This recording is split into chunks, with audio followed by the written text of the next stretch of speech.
Occasion ఏదైనా location ఎక్కడైనా తెలుగువారి వేడుక అంటే ఆలివ్ మిఠాయి ఉండాల్సిందే.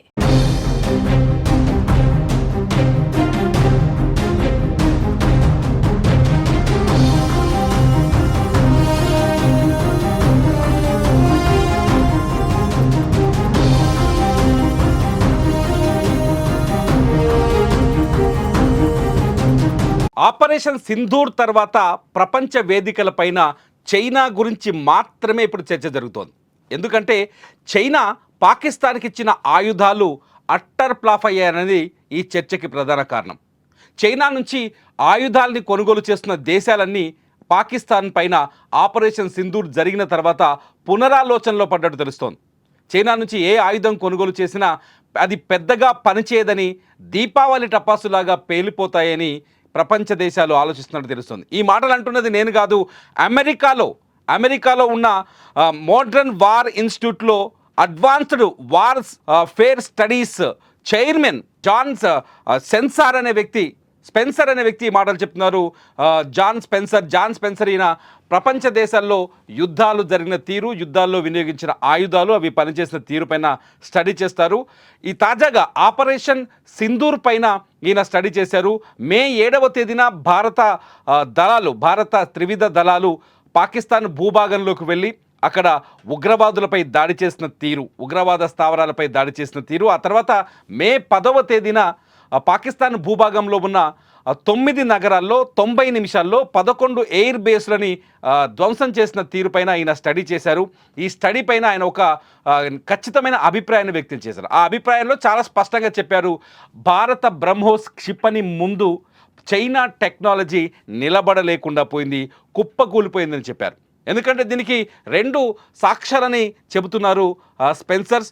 మొదటి సాక్ష్యం ఏంటంటే, మే 7వ తేదీన భారతదేశం వదిలిన డ్రోన్లు కావచ్చు, క్షిపణులను కావచ్చు, పాకిస్తాన్ అమలు చేస్తున్న China HQ-9 air defence system ఆపలేకపోయింది, పసిగట్టలేకపోయింది, అడ్డుకోలేకపోయిందని చాలా స్పష్టంగా జాన్ స్పెన్సర్ చెప్తున్నారు.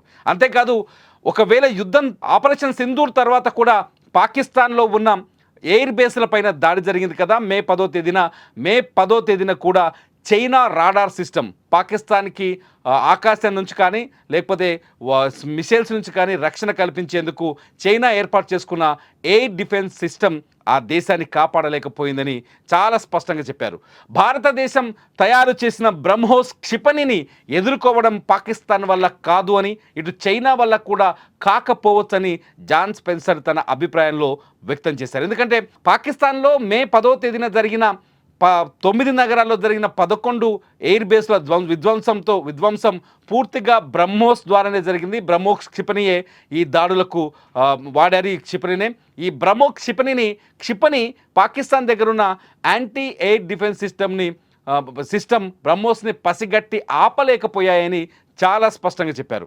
దీంతో ఒక విషయం చాలా స్పష్టంగా రుజువైందని చెప్పారు జాన్ స్పెన్సర్. ఏంటంటే, భారతదేశం ఏ క్షణంలోనైనా పాకిస్తాన్ని ఎప్పుడైనా ఏ ప్లేస్లోనైనా దాడి చేయగలదు అని మరోసారి రుజువైందని చెప్పారు స్పెన్సర్. ఎందుకంటే బ్రహ్మోస్ క్షిపణిని China anti air defence system తట్టుకోలేకపోయింది, కుప్పగూలిపోయింది, నిర్వీర్యమైపోయింది. కాబట్టి పాకిస్తాన్ పైన భారత్ ఆధిపత్యాన్ని చెలాయించింది. భారత మిస్సైల్ బ్రహ్మోస్ క్షిపణి పాకిస్తాన్ పైన పూర్తి స్థాయి ఆధిపత్యాన్ని సాధించి భారతదేశానికి విజయాన్ని అందించిందని కూడా చాలా స్పష్టంగా చెప్పారు. పాకిస్తాన్ అక్కడ మేము విజయం సాధించాం, యుద్ధంలో గెలిచామని సంబరాలు చేసుకోవచ్చు, కానీ ప్రపంచం మొత్తం పాకిస్తాన్లో ఏం జరుగుతుందో చూస్తుంది. పాకిస్తాన్ అబద్ధాలని ప్రచారం చేసే ప్రయత్నం చేస్తుంది. పాకిస్తాన్ భారత్ పైన మేమే విజయం సాధించామని ప్రపంచాన్ని చెప్పే ప్రయత్నం చేస్తుంది. కానీ ప్రపంచవ్యాప్తంగా ఉన్న యుద్ధ నిపుణులు మాత్రం భారత్ చేసిన దాడిని చాలా శక్తివంతమైన దాడిగా చూస్తున్నారు. భారత్ ఇటువంటి దాడి పాకిస్తాన్ పైన చేస్తే పాకిస్తాన్ భూభాగం ఉండదు, నాశనమైపోతుందని చెప్తున్నారు జాన్ స్పెన్సర్ లాంటి యుద్ధ నిపుణులు. జాన్ స్పెన్సర్ చెప్పిన వ్యాఖ్యలు ఇప్పుడు ప్రపంచవ్యాప్తంగా సంచలనంగా మారాయి. ఎందుకంటే బ్రహ్మోస్ క్షిపణి పాకిస్తాన్ని సర్వనాశనం చేసిందనే వార్తను తీసుకుపోవడంతో పాటు చైనా ఆయుధాలు సర్వనాశనం అయిపోయాయి ఈ బ్రహ్మోస్ క్షిపణి ముందు అనే విషయం చాలా స్పష్టంగా ప్రపంచానికి అర్థమైంది. చైనా కూడా కేవలం యుద్ధ సామాగ్రిని అమ్ముకోవడం కోసమే పాకిస్తాన్తో దోస్తాన్ చేస్తోందనే చర్చ కూడా మొదటి నుంచి ఉంది. అయితే చైనా పైన అనేక దేశాలు ఆధారపడి ఉన్నాయి చైనా నుంచి యుద్ధ సామాగ్రిని కొనుగోలు చేస్తున్నాయి. ఎందుకంటే ప్రపంచంలో రెండో అతిపెద్ద ఆర్థిక వ్యవస్థ చైనా. ప్రపంచంలో అమెరికా తర్వాత చైనానే అతిపెద్ద ఆర్థిక వ్యవస్థగా ఉంది. అతిపెద్ద ఆయుధ తయారీ కర్మాగారాలు కలిగి ఉంది. అత్యాధునిక ఆయుధాలను తయారు చేస్తుందనే చర్చ కూడా ఉంది.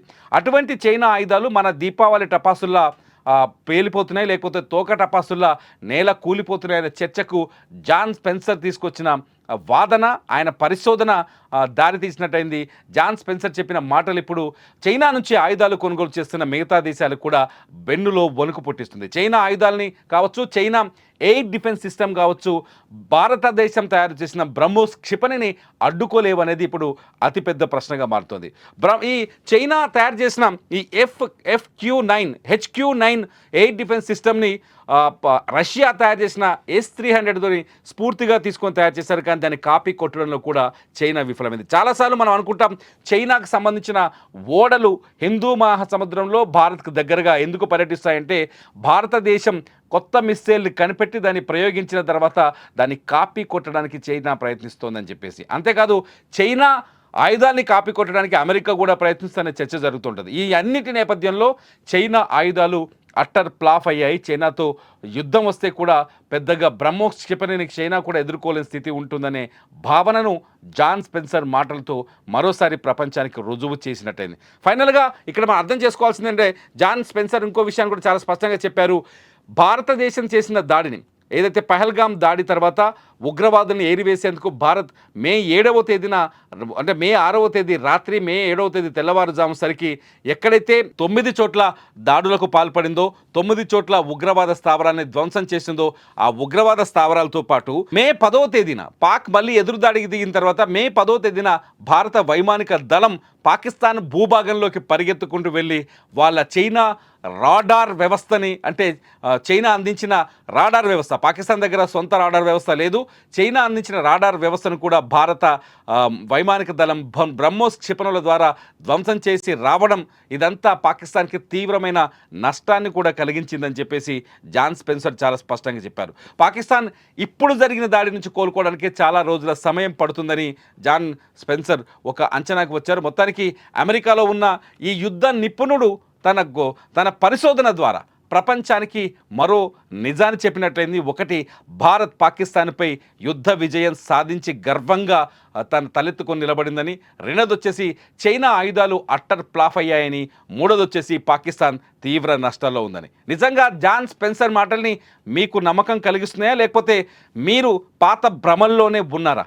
భారత్ ఎందుకు యుద్ధాన్ని ఆపేసింది, సీజ్ ఫైర్కి ఎందుకు ఒప్పుకుందనే భ్రమల్లోనే మీరు ఇంకా బతుకుతున్నారా? అయితే మీ అభిప్రాయాన్ని ఈ వీడియో కింద ఖచ్చితంగా కామెంట్ చేయండి. చూస్తూనే ఉండండి సుమన్ టీవీ.